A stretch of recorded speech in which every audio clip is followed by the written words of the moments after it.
In this exercise video, we're going to do a quadruped rockback exercise with a lumbar extension or a lumbar arch. And so what we're going to start off by doing is getting onto our hands and knees on the floor or on your bed.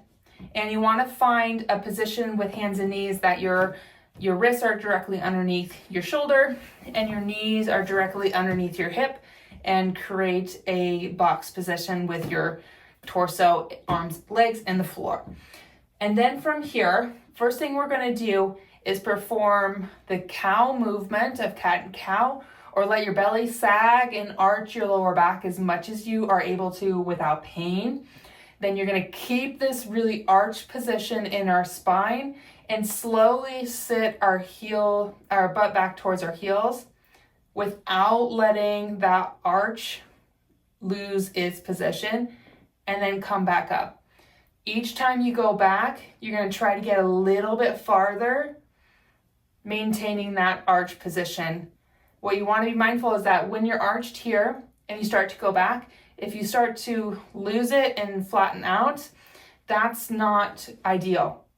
And so you got to really only go as far as you can with that arch in your back. This allows to create a normal movement pattern between your spine and hips if you're having dysfunction with motor control. And it's also helpful for tailbone as well if your tailbone has been really flexed under, causing some pain. And so you're only going as far as you can with that arched back position.